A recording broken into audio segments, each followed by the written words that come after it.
Hello everyone, Courtney here. In this episode, we are going to take a very small peek into how you can slowly move into spending your time serially inventing.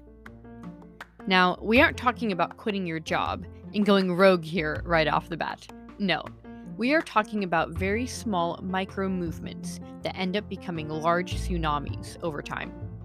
That's right, we are going back to the topic of aggregate gains, but a different perspective on it. Check out episode 6 for more on aggregate gains.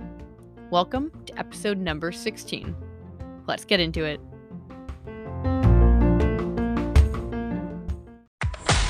Where inventing, passion, and hard work intersect.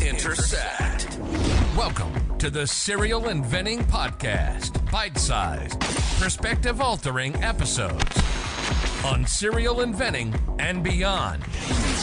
From motivating key tips on product licensing to obstacle-busting conversations on transitioning to a full-time serial product developer. Buckle your seatbelt, because you're in for a ride. Warning, this podcast may motivate you to make wild decisions that will propel you forward in your inventing career and hijack more of your time for your passion. If you aren't ready to make it happen, then this podcast isn't for you.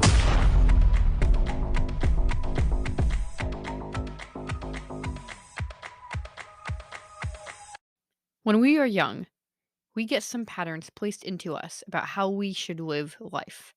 Eat breakfast in the morning, go to work during the day, work out at the gym, sleep until we have to get up to work. Conventional is the term that comes to mind. Starting in high school or earlier, we get into this holding pattern that provides structure, sometimes to the rest of our lives. Sometimes good, sometimes bad. Nonetheless, structure.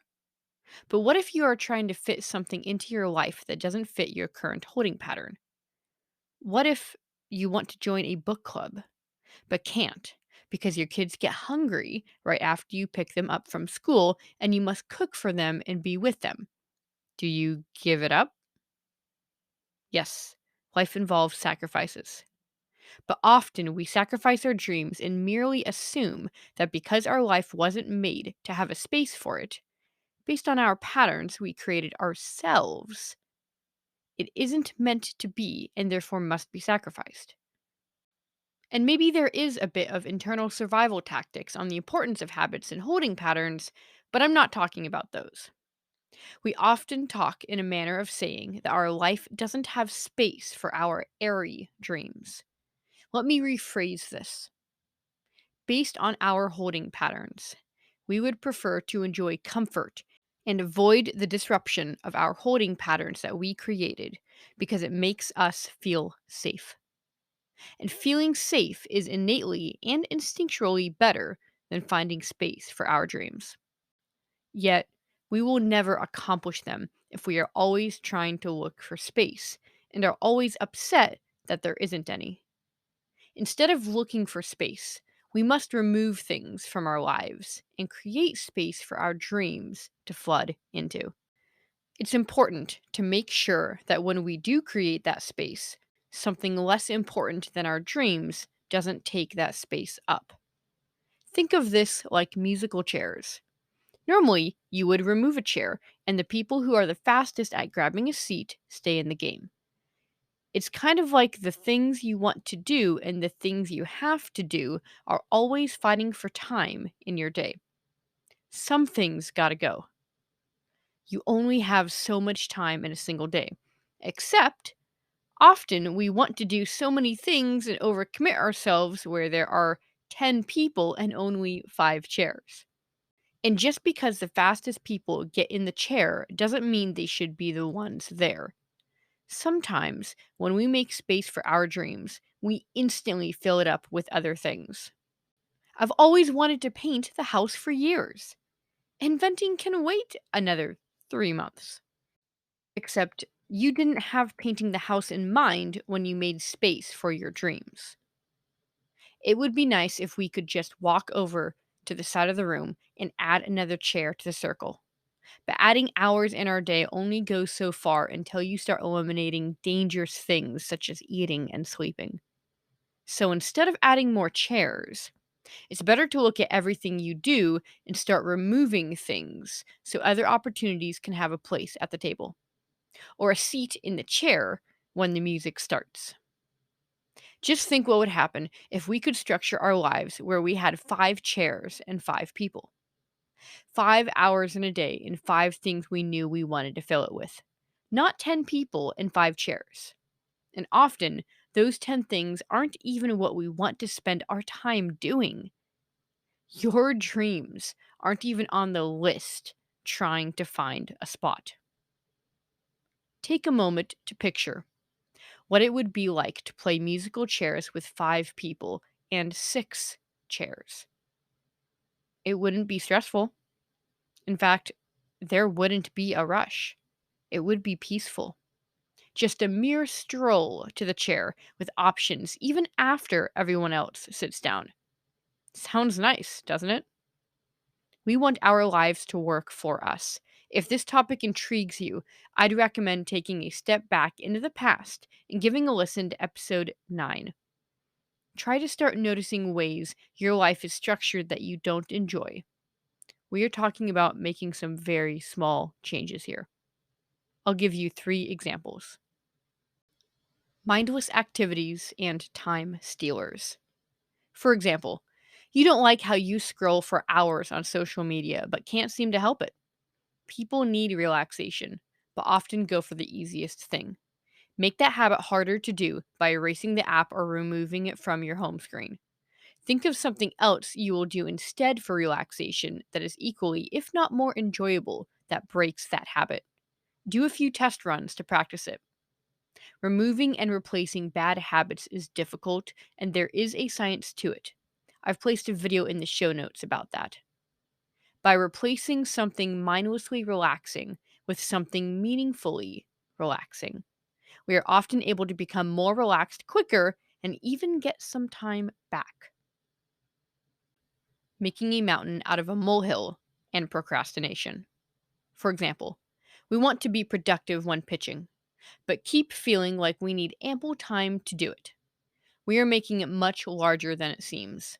See if you can pitch to just one company. That's it.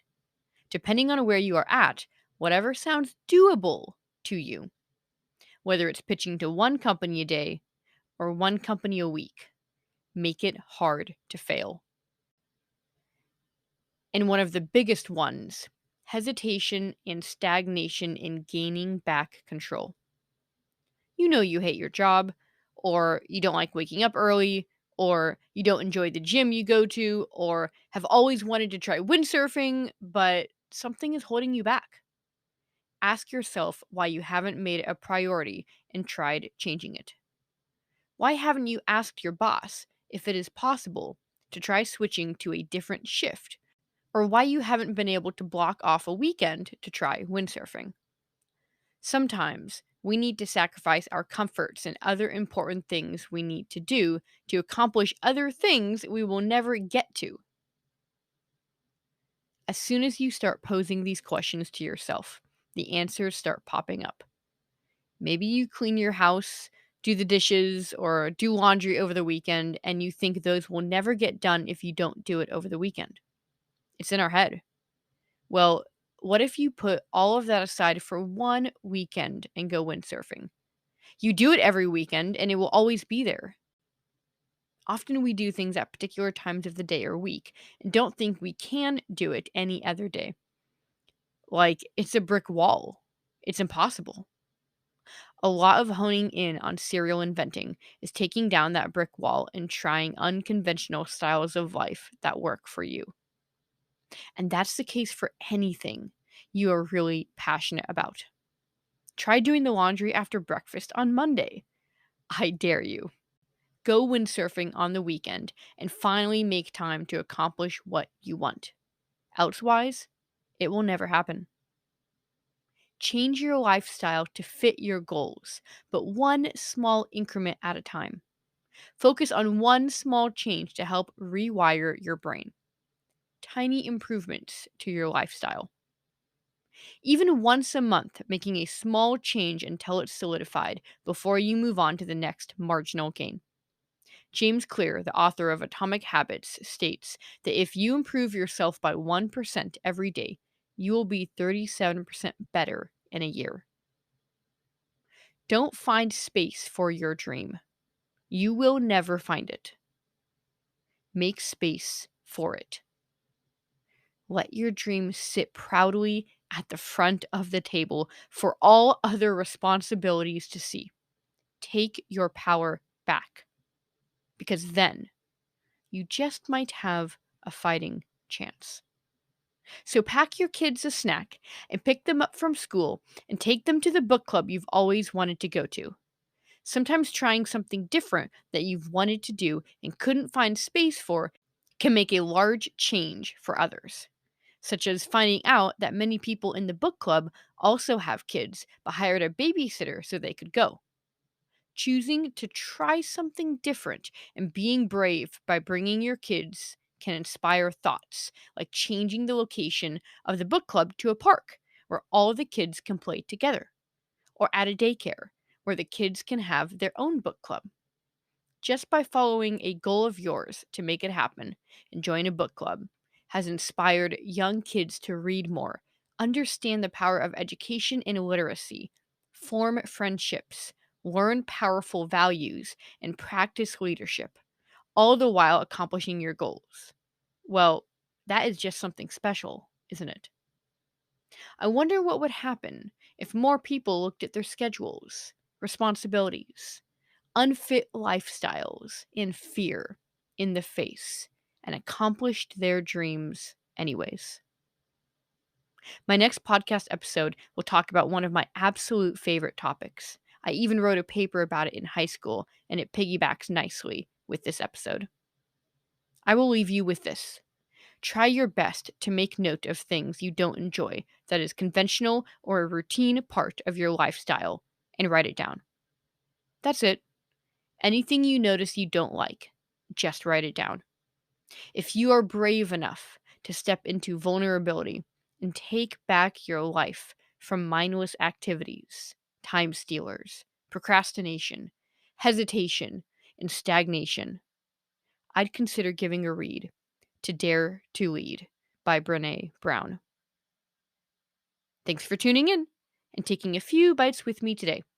And remember, serial inventors don't make excuses, they make it happen. See you soon.